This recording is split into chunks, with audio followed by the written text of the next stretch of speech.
The studio lights burned fiercely, casting sharp shadows across the CNN set in Atlanta. Rudy Giuliani sat poised across from host Marcus Reynolds, his signature confidence radiating like a well-rehearsed performance. At 79, the former New York City mayor still carried himself with the swagger of a prosecutor who had once dismantled criminal empires, the leader who steered a nation through its darkest hours. His tailored suit gleamed under the lights, his hair meticulously combed, and his voice carried the unmistakable Brooklyn grit that had defined his career for decades. "I've been rooting out corruption longer than most of these politicians have been breathing," Giuliani declared, jabbing a finger toward the camera. "And I'm not about to let some newcomer from Texas school me on justice or law." He was referring to JASMINE CROCKETT, the freshman Congresswoman whose incisive questions and fearless demeanor had begun to shake the foundations of political giants. What Giuliani didn't know was that Crockett was backstage, absorbing every syllable, her phone in hand, armed with something that would soon turn the tide. Reynolds leaned forward, his eyes narrowing. "Congresswoman Crockett will join us shortly to address your comments about the Capitol Investigation Committee. Any final words before she takes the stage?" Giuliani's lips curled into a smirk, the kind that had once graced newsstands and television screens nationwide. "Let her come. I've faced fiercer opponents than a first-term congresswoman who thinks she knows politics. She can bring her speeches. I've got the truth." The studio audience, a small but attentive group of insiders and reporters, buzzed with anticipation. Online, the clash was already igniting. Hashtags like Giuliani versus Crockett flickered across social media as snippets of Giuliani's bold claims spread like wildfire. "She's young, untested, and way out of her league," Giuliani pressed on, his voice rising with theatrical flair. "I was winning major cases when she was probably still learning to read." The American people deserve better than grandstanding from someone who rode into office on empty promises. Unbeknownst to him, his words were streaming live, and Crockett was watching from the green room, her fingers gliding across her phone screen, sifting through files that would soon dominate headlines. Her team had spent weeks preparing, anticipating this moment. They had amassed evidence, cross-referenced statements, and braced for every tactic Giuliani might deploy. Reynolds touched his earpiece and nodded. "I'm told Congresswoman Crockett is ready to join us." "Rudy, she's heard everything you've said. Are you ready for her response?" Giuliani let out a hearty laugh, the sound reverberating through the studio with unshakable bravado. "Marcus, I've been ready for battles like this my whole life. From courtrooms to City Hall to the national stage, I've never shied away from a fight, and I'm not starting now with someone who thinks shouting equals strength." The camera lingered on Giuliani's face as footsteps echoed from backstage. His expression remained relaxed, almost amused, like a seasoned fighter sizing up a novice. He had no inkling that within minutes, his carefully crafted image would be methodically torn apart by the woman he'd just dismissed as a rookie. The studio crackled with tension. Producers scrambled to ensure their equipment was flawless, sensing that what was about to unfold would be replayed endlessly. This wasn't just another interview. It was poised to become a pivotal moment in American politics. Reynolds adjusted his tie and faced the camera. "Ladies and gentlemen, prepare for what could be one of the most explosive political showdowns of our time. Stay with us. To grasp the weight of this clash, you must understand the two figures at its heart and why this moment transcended a mere argument." JASMINE CROCKETT embodied everything that unsettled the entrenched powers of American politics. At 42, she was a civil rights attorney from Dallas, raised on stories of her grandmother's struggle for voting rights in the segregated South. She hailed from neither privilege nor political dynasty. Her law degree was earned through grit, her career built defending the defenseless, and her congressional bid born from frustration with leaders who spoke but never acted. Crockett wasn't just another politician reciting party lines. She devoured legislation, studied evidence, and wielded facts that made the powerful squirm. Her colleagues quickly learned that underestimating her was a grave error. Committee hearings, once mundane, became electrifying when Crockett took the floor. What made her truly formidable to men like Giuliani was her fearlessness. She didn't care about past fame or storied legacies.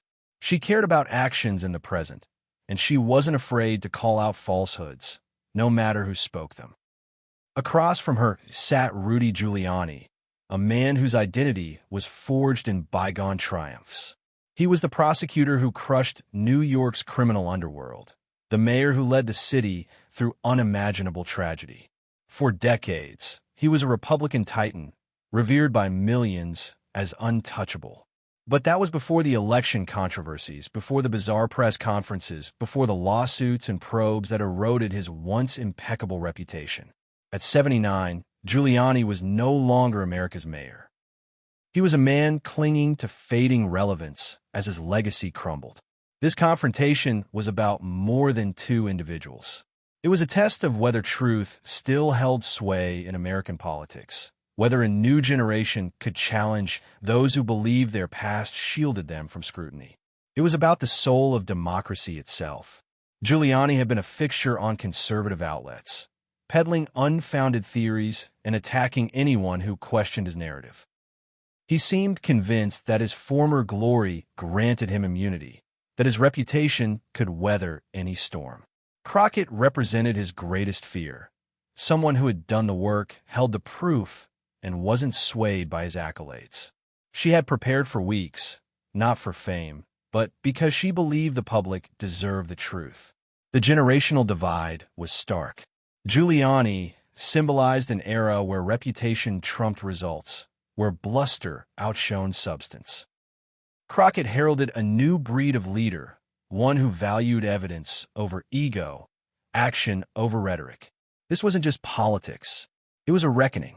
For too long, powerful figures had spoken freely without consequence, secure in their status. But the tides were shifting. Leaders like Crockett refused to abide by outdated rules.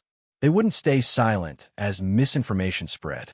They would fight back with precision, armed with facts and preparation that left no room for evasion.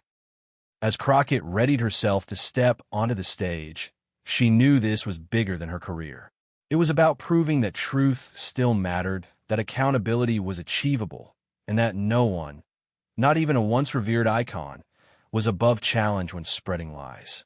The audience was about to witness a clash between old power and new truth, between legacy and reality, between a man who demanded respect for who he was and a woman who earned it through what she did.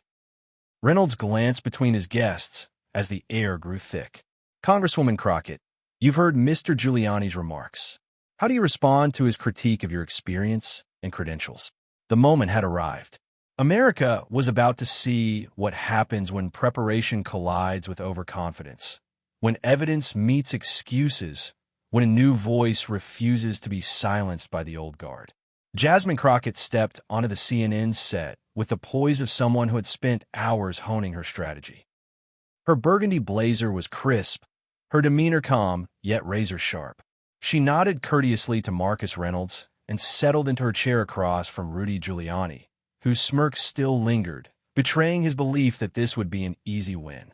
"Mr. Giuliani," Crockett began, her voice steady, each word deliberate.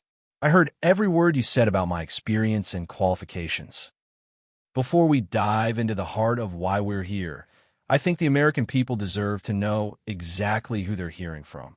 Giuliani leaned back, his confidence unshaken, arms crossed casually. "By all means, Congresswoman, tell them about my decades of service, my time as a federal prosecutor, my leadership of New York through its toughest days." "Oh, I will," Crockett replied, her tone carrying a subtle edge that made Reynolds perk up. "But let's start with something more recent, something that speaks directly to your credibility on the issues we're discussing today." She pulled out her phone, and for a fleeting moment, Giuliani's smirk wavered. In an era where a single device could hold a career's worth of secrets, that small gesture carried weight. But he quickly regained his composure, chuckling dismissively. "What? Are you going to read me some social media posts? This is what I mean. Your generation thinks a few viral clips make you an expert. I'm talking about real achievements, real experience. Crockett's lips curved into a smile. Not warm, but the kind a lawyer wears when they've cornered a witness. Actually, Mr. Giuliani, I'm not reading posts. I'm reading court documents. Federal court documents. Would you like me to share them with the audience? The first crack appeared in Giuliani's armor. His smile faltered, and he shifted uncomfortably in his seat.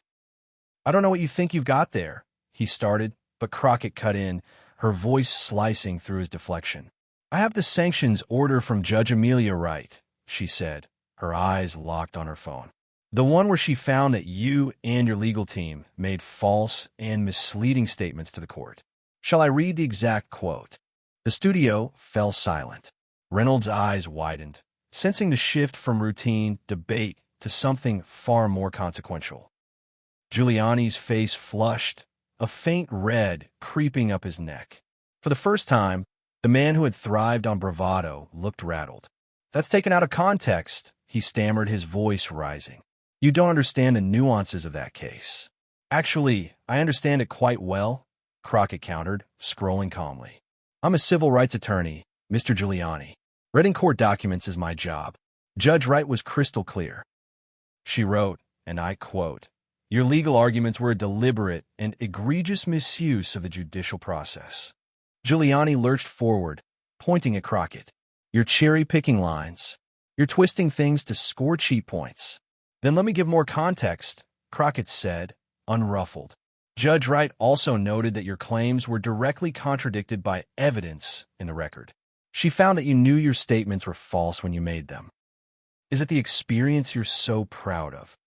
The audience sat riveted, the air thick with anticipation. This wasn't the usual political sparring they'd come to expect on cable news. This was a meticulous dismantling, delivered with the precision of a seasoned litigator. Reynolds seized the moment to steer the conversation. Mr. Giuliani, would you like to address these specific allegations? But Giuliani was unraveling, his composure fraying. His voice pitched higher, tinged with frustration. This is what's wrong with politics today. Instead of tackling real issues, we're bogged down in legal minutiae. Minutiae. Crockett's tone sharpened, her eyes narrowing. Mr. Giuliani, you were sanctioned by a federal judge for lying to the court. That's not minutiae. That's a judicial finding of fact, stating you deliberately misled the system. She turned to the camera, addressing the viewers at home. The American people deserve to know that the man sitting here, lecturing me about experience, has been formally reprimanded for making false statements in a federal court. How can we trust anything he says now? Giuliani was spiraling, his face now a deep crimson, his hands gripping the arms of his chair. You don't know what you're talking about. I was fighting corruption when you were still in school. I took down organized crime. I led New York through its darkest hour. I respect those accomplishments, Crockett replied, her voice steady despite his outburst. But that was decades ago. We're talking about what you've done lately. And lately, you've been sanctioned for lying to judges. She held up her phone again, her gaze unflinching. Should I move on to the Georgia case? Or perhaps the defamation lawsuit, where you were ordered to pay damages for spreading false information about election workers? Enough, Giuliani shouted, his cool completely shattered. This is a character assassination. This is the kind of political ambush I warned about. Reynolds glanced between his guests, realizing the interview was slipping beyond his control. Social media was already ablaze, with clips of Giuliani's outburst trending under Giuliani Unraveled. Mr. Giuliani, Crockett continued, her voice cutting through the chaos like a blade.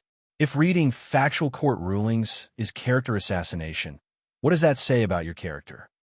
The question landed like a thunderclap. Giuliani opened his mouth, then closed it, visibly struggling for a response that wouldn't dig him deeper. The man who had once commanded courtrooms and city halls looked like a boxer who'd taken one too many hits. I think what we're seeing, Crockett said, turning back to the camera, is why accountability matters in our system. When powerful people spread falsehoods, when they undermine our courts and our democracy, there must be consequences. Giuliani's knuckles whitened as he gripped his chair, his confidence replaced by the frantic energy of someone cornered. Reynolds tried to regain the reins. "We'll take a quick break, and when we return—" "No," Crockett interjected, her tone firm but composed. "I'm not finished."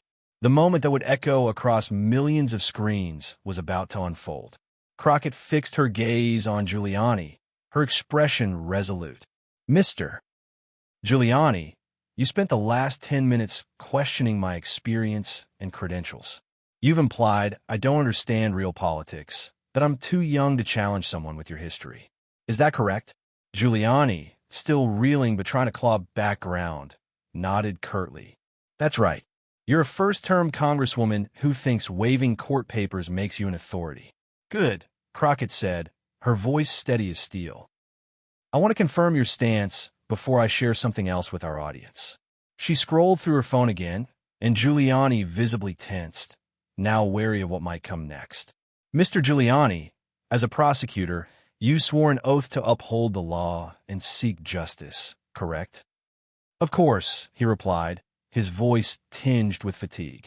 "And as mayor, you swore to faithfully execute your duties?" "Yes." "What's your point?" Crockett's eyes locked onto his. "My point is that oaths matter. Integrity matters. And the American people deserve to know when someone entrusted with such roles has broken that trust." She raised her phone, ensuring both Giuliani and the camera could see it. "What I'm holding is a transcript from your deposition in the Veritas lawsuit. Are you familiar with that deposition, Mr. Giuliani?"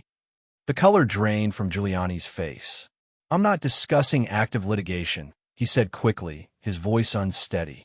"It's not active anymore," Crockett corrected, her tone unwavering. "The case settled, and the transcripts are public. Let me read you something you said under oath." Giuliani started to rise. "I don't have to sit here for this ambush." "Sit down," Crockett said, her voice commanding but calm. "You came here to challenge my credibility. Now you'll hear about yours." Reynolds gestured for Giuliani to stay seated, his own curiosity piqued. Reluctantly, Giuliani sank back into his chair, his hands trembling slightly. Crockett began reading. "Question: Did you investigate the claims you made about Veritas voting systems before making them publicly?" Your answer: "No, I did not personally investigate them." Question: Did you have evidence to support those claims? Your answer: "I relied on information provided by others." She looked up, meeting Giuliani's now faltering gaze. "You made claims about election fraud without investigating them yourself, without evidence. Is that the experience you're touting?" "That's out of context," Giuliani snapped, his voice cracking. "You're twisting my words."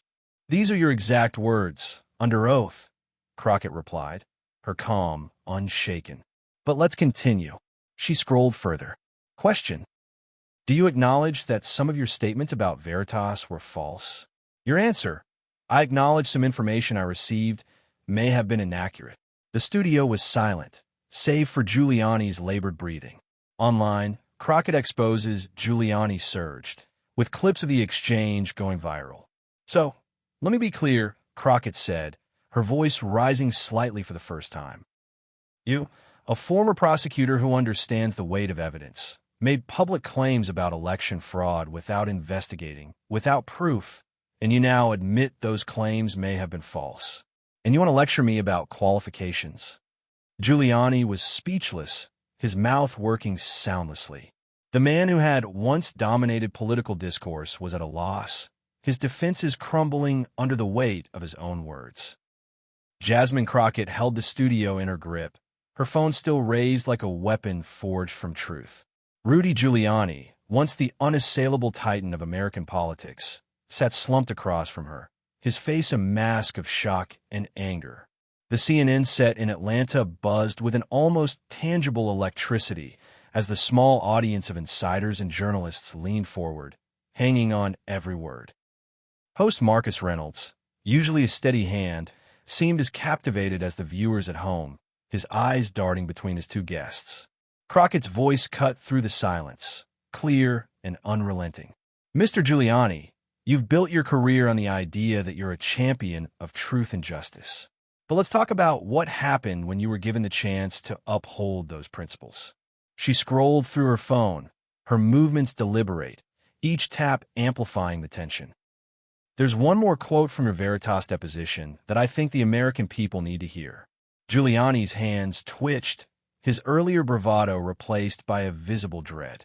"This is a setup," he muttered, his voice low but audible. "You're just reading scraps to make me look bad." "Scraps?" Crockett's eyebrow arched, her tone laced with controlled indignation. "These are your own words, Mr. Giuliani, sworn under oath. Let's see what you said." She cleared her throat and began reading, her voice steady but carrying the weight of accusation. Question: did you believe the claims you made about election fraud when you made them? Your answer: I believed them at the time, but I acknowledge I may have been mistaken. She paused, letting the words sink in. The studio was so quiet you could hear the faint hum of the cameras. Giuliani's face was ashen, his eyes fixed on the table, avoiding Crockett's piercing gaze. "Let me make sure I understand this," Crockett continued, her voice rising just enough to underscore the gravity of her point.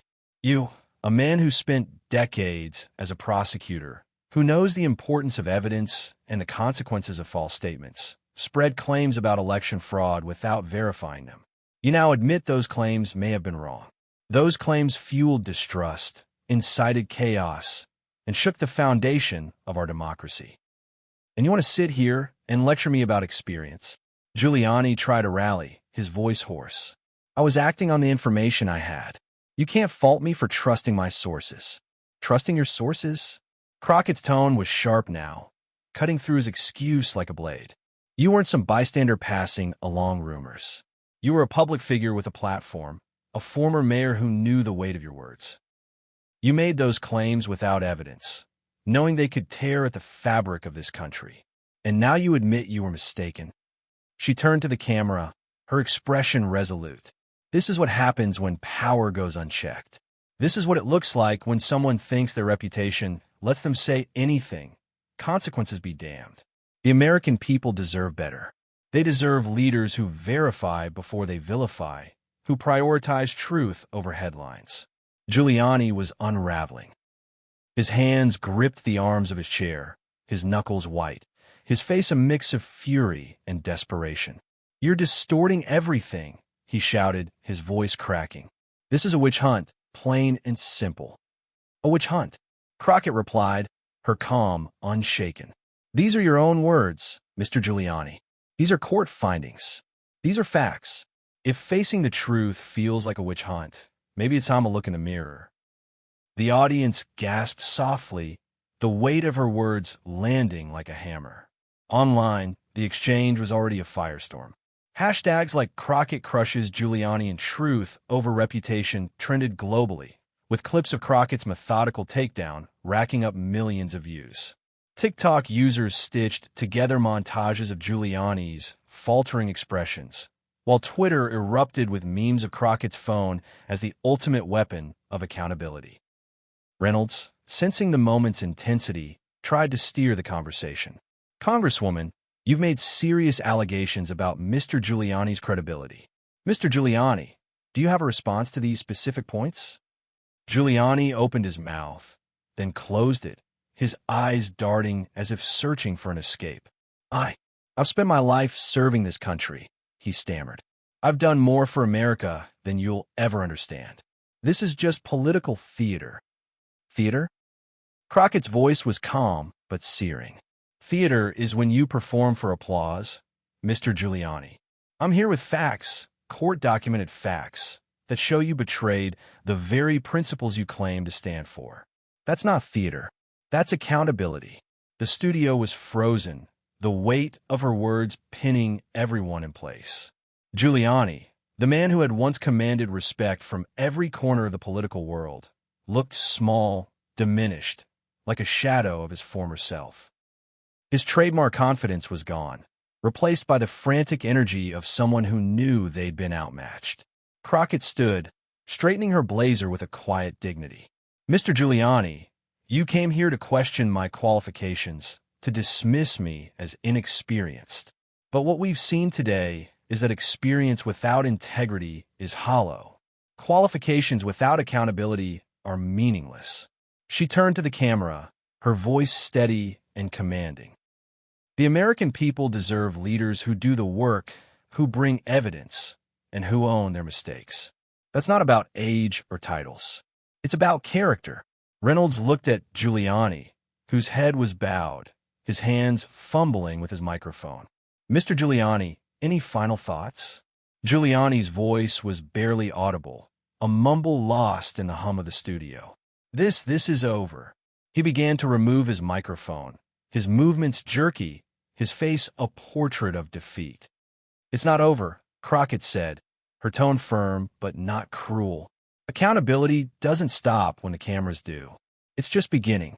As Giuliani stood, his shoulders hunched, and shuffled off the set, the studio remained silent, the weight of the moment lingering. Crockett stood tall, her gaze fixed on the camera, radiating the confidence of someone who had just proven that truth could still cut through noise. The most devastating political confrontation in recent memory was complete, and its ripples were already spreading far beyond the CNN studio. Within minutes, the internet was ablaze. Crockett crushes Giuliani soared to the top of Twitter's trending topics, with over 250,000 tweets in the first hour. TikTok videos of Crockett reading from her phone amassed millions of views, while YouTube clips of Giuliani's unraveling spread faster than servers could track. Conservative commentators, usually quick to defend Giuliani, were unusually quiet. One prominent pundit tweeted, "Crockett came with receipts, and Giuliani came with excuses." Tough day for the former mayor. Even mainstream outlets, typically cautious, ran headlines like "Congresswoman's evidence leaves former mayor speechless." The phrase "Crockett brought the receipts" became a viral meme, with users across platforms recreating the moment she pulled out her phone, turning it into a symbol of preparation and power. For Crockett, the moment was a turning point. Overnight, she transformed from a rising star to a national force. Democratic strategists began whispering her name alongside other young leaders who had seized the spotlight through sheer competence. Her inbox flooded with interview requests, and fundraising groups reported a surge in donations tied to her name. The Congressional Black Caucus issued a statement praising her unmatched preparation and unwavering commitment to truth. Even the House Speaker called her performance a masterclass in holding power to account. But the impact went beyond Crockett's rising star. The exchange sparked a broader conversation about what accountability could look like in a fractured political landscape. Commentators noted the generational shift at play. Crockett, with her focus on evidence and preparation, had dismantled Giuliani's old-school reliance on reputation and bluster. A political analyst told a major newspaper, "This wasn't just a debate. It was a glimpse into the future of political combat. Facts over fame, substance over swagger." For Giuliani, the fallout was brutal. Several conservative outlets quietly canceled his upcoming appearances, citing scheduling issues, though insiders whispered they feared similar ambushes. His podcast downloads plummeted, and even his staunchest supporters began questioning his effectiveness. The image of him, red-faced and stammering as Crockett read his own words back to him, became a defining moment, a symbol of a once mighty figure brought low by his own actions. As the clips continued to circulate, one thing was clear. JASMINE CROCKETT hadn't just won an argument. She had exposed a truth about power and accountability, proving that no one, no matter how storied their past, could escape the consequences of their present. The CNN studio in Atlanta was still buzzing with the echoes of JASMINE CROCKETT's relentless dismantling of Rudy Giuliani as the cameras panned away from the now empty chair where the former mayor had sat, defeated. Social media had erupted into a frenzy, a digital wildfire that showed no signs of slowing. The hashtag Crockett crushes Giuliani wasn't just trending, it was dominating, with over 500,000 tweets in the hours following the broadcast. TikTok was flooded with remixes of Crockett's calm, piercing delivery, her phone held aloft like a modern-day sword of justice. YouTube clips of Giuliani's unraveling were racking up views at a record pace, each share amplifying the moment that had redefined political accountability. Mainstream media, often slow to embrace viral moments, couldn't ignore this one. Headlines blazed across networks, Congresswoman's evidence-based takedown stuns former mayor on MSNBC. Giuliani flounders in heated clash with freshman lawmaker on ABC. Even conservative-leaning outlets struggled to spin the narrative in Giuliani's favor, with one running a tepid headline. Former mayor faces tough questions on CNN.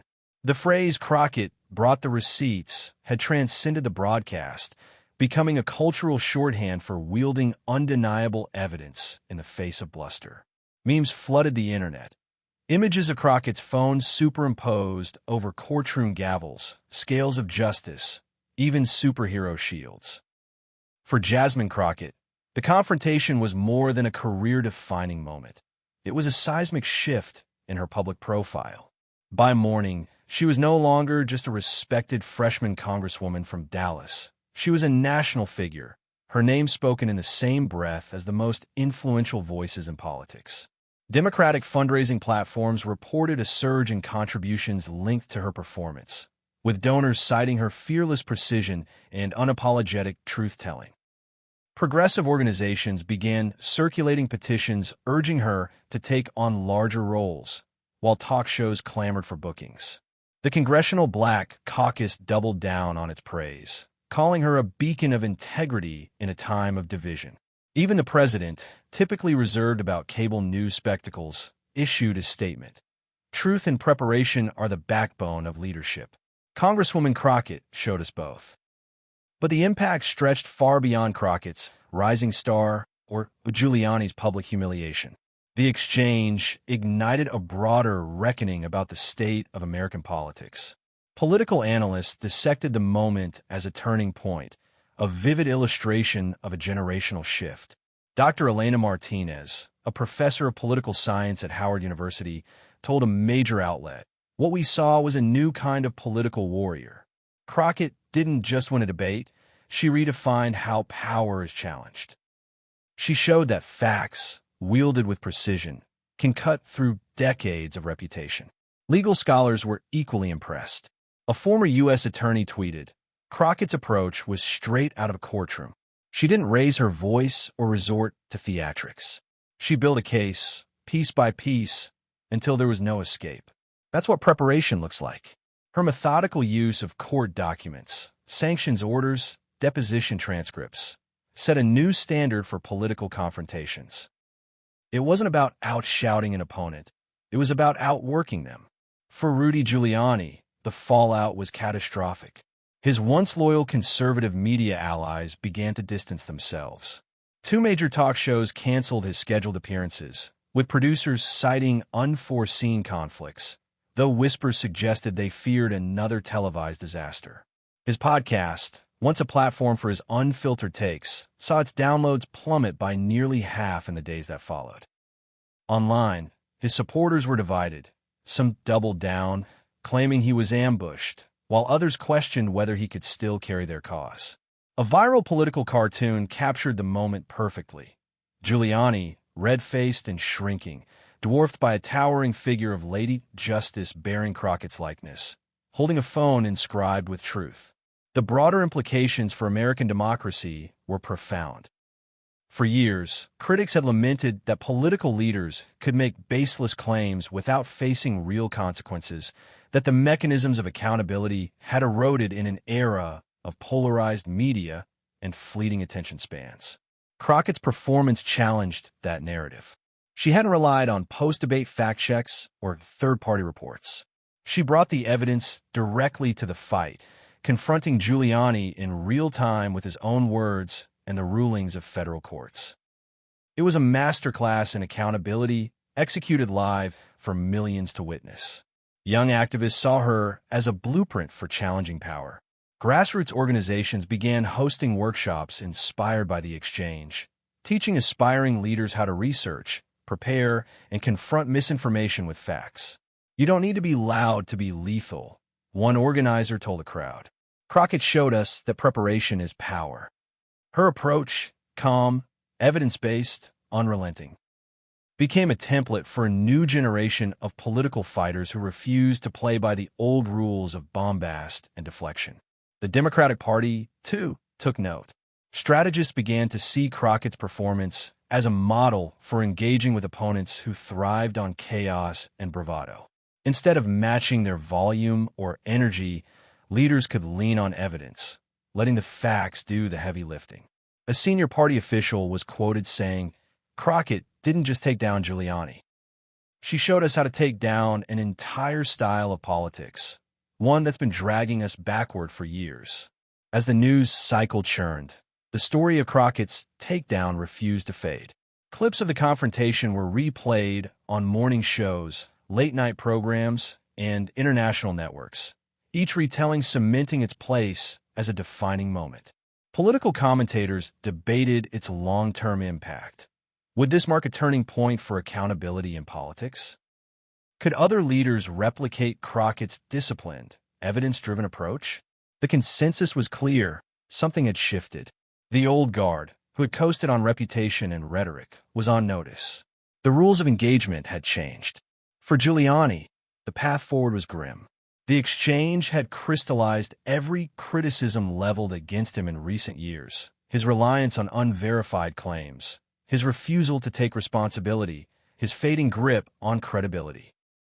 Once a towering figure, he was now a cautionary tale, a symbol of what happens when past glory is used to shield present failures. His public appearances dwindled, and his name, once synonymous with leadership, became a punchline in discussions about accountability. For Crockett, the moment was a launchpad.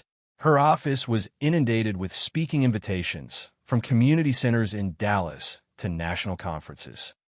Her social media following surged, with young Americans in particular drawn to her blend of intellect and courage. Yet she remained grounded, telling a reporter, "This isn't about me. It's about proving that truth still has a place in politics. If I can do that, I've done my job." Her focus stayed on the work, introducing legislation, holding hearings, and continuing to challenge those who spread misinformation, no matter their stature. The broader political landscape felt the tremors. Commentators began to speak of the Crockett effect, a term for the growing demand for leaders who prioritized evidence over ego.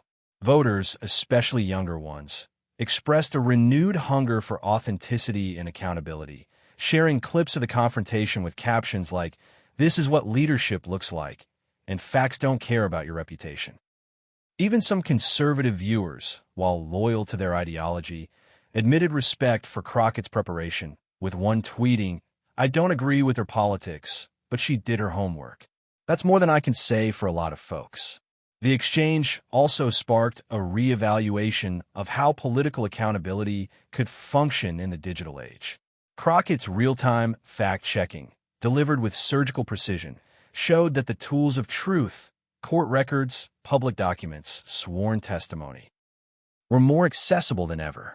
It was a reminder that in an era of instant information, leaders could no longer hide behind vague talking points or outdated credentials. The public was watching, and they were ready to reward those who came prepared. As weeks passed, the story of Crockett and Giuliani became more than a viral moment. It became a symbol of a new era. Political scientists predicted that future campaigns would lean more heavily on evidence-based arguments, with candidates investing in research teams to arm themselves for debates. The days of coasting on charisma or past achievements were waning. A new standard had been set, and it bore the name of a 42-year-old civil rights attorney from Dallas who had shown the world what happens when preparation meets opportunity. The question now was whether others would rise to meet that standard. Would they come to debates armed with facts instead of slogans? Would they do the painstaking work of holding power to account? Only time would tell. But one truth was undeniable. JASMINE CROCKETT had changed the game. She had proven that in the arena of politics, the most powerful weapon wasn't volume or fame. It was the unyielding force of truth, backed by relentless preparation.